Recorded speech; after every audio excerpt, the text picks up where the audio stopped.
Kegunaan drone dalam bidang keselamatan. Ini ialah satu video tentang drone menyampaikan mesej PKP di 12 lokasi panas. Pasukan keselamatan akan menggunakan drone bagi memantau pergerakan orang ramai melalui arahan Perintah Kawalan Pergerakan atau PKP di 12 lokasi panas penularan COVID-19. Drone dalam bahasa Melayu, China dan India itu akan digunakan di kawasan panas seperti Petaling Jaya, Lembah Pantai, Titiwangsa serta beberapa lokasi lain dalam memberi amaran mengenai perintah PKP dan nasihat kepada orang ramai.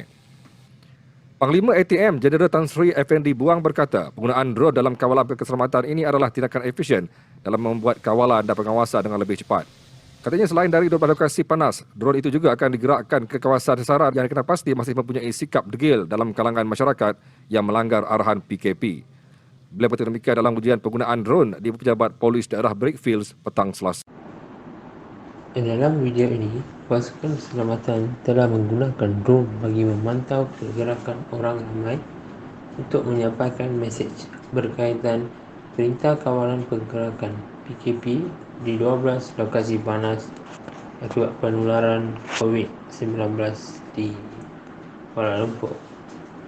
Drone berkenaan telah dilengkapi dengan sistem pembesar suara yang digunakan untuk menyampai mesej berkaitan PKP dalam bahasa Melayu, Cina dan Tamil di lokasi panas seperti Petaling Jaya, Lembah Pantai, Titiwangsa serta beberapa lokasi lain. Drone tersebut boleh terbang dengan senyap dan mampu digerakkan ke lokasi yang sukar dimasuki oleh pasukan keselamatan serta digerakkan untuk pemantauan.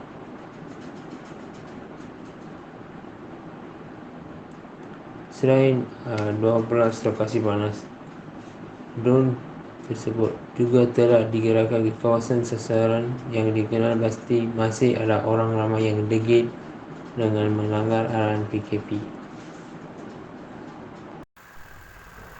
Sewaktu negara Malaysia dilanda dengan pandemik COVID-19, Perintah Kawalan Pergerakan PKP mula dilaksanakan di beberapa kawasan bagi mencegah penularan COVID-19.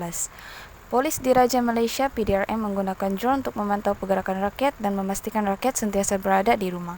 Unit drone Pasukan Pergerakan Udara PDRM memainkan peranan penting kerana mereka mengawal drone untuk menghebatkan arahan dan memantau pergerakan rakyat bagi memastikan keselamatan rakyat dan negara terjamin. Saksikan video di sebelah untuk melihat cara mereka menggunakan drone. Pasukan kami telah bergegas ke lokasi penugasan dari Pangkalan Pasukan Gerakan Udara Subang bagi menjalankan penugasan pemantauan dan hebahan udara. Pihak kami menggunakan drone DJI Mavic 2 Enterprise yang berkeupayaan untuk menyampaikan mesej amaran dengan menggunakan drone yang dilengkapi pembesar suara.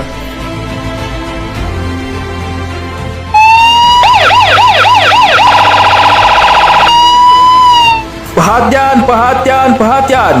Pengumuman oleh Polis Diraja Malaysia. Perintah Kawalan Pergerakan sedang berkuat kuasa. Sila balik dan duduk di rumah jika tiada urusan penting. Jaga jarak 1 meter antara satu sama lain. Jika ingkar, anda boleh diambil tindakan di bawah Peraturan 7 dengan denda tidak lebih RM1,000 atau penjara tidak lebih 6 bulan atau kedua-duanya sekali. Terima kasih. Seterusnya, terdapat 3 masalah dalam mengoptimumkan penggunaan drone secara menyeluruh. Yang pertama adalah kos. Drone memerlukan kos yang tinggi. Sebagai contoh, kos pembaikan. Yang kedua, pengetahuan. Pengguna drone perlu didedahkan tentang cara mengendalikan drone dengan betul dan selamat.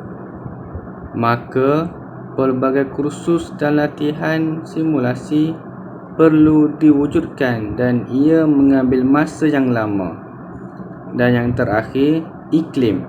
Malaysia adalah iklim khatulistiwa, iaitu hutan hujan tropika.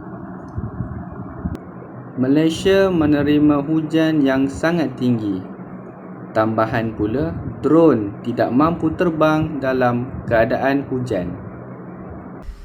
Akhir sekali, langkah untuk meningkatkan drone dalam industri keselamatan. Antara langkah untuk meningkatkan drone dalam industri keselamatan adalah dengan memastikan drone mengikut arahan keselamatan. Hal ini dikatakan demikian kerana fungsi drone tersebut untuk menangkap rakaman video langsung pencerobohan dan menghantarnya ke telefon pintar. Langkah kedua adalah dengan memastikan drone memerlukan pengetahuan dan kemahiran. Hal ini untuk beroperasi dengan selamat dan mewujudkan permintaan bagi instruktur drone keselamatan. Langkah ketiga, menjual setiap produk drone dengan servis dan tujuan. Hal ini untuk menarik perhatian pelanggan malah menjadi satu alat keperluan dalam menjamin keselamatan pengguna. Langkah keempat adalah dengan memperkasakan penguatkuasaan undang-undang. Hal ini demikian kerana undang-undang penggunaan drone di Malaysia perlu diperbaiki mengikut peredaran semasa. Langkah kelima adalah dengan memperkenalkan teknologi drone dalam sektor keselamatan. Perbadanan Ekonomi Digital Malaysia atau dikenali sebagai MDEC memperkenalkan kepelbagaian fungsi dan kepentingan dalam teknologi drone ini.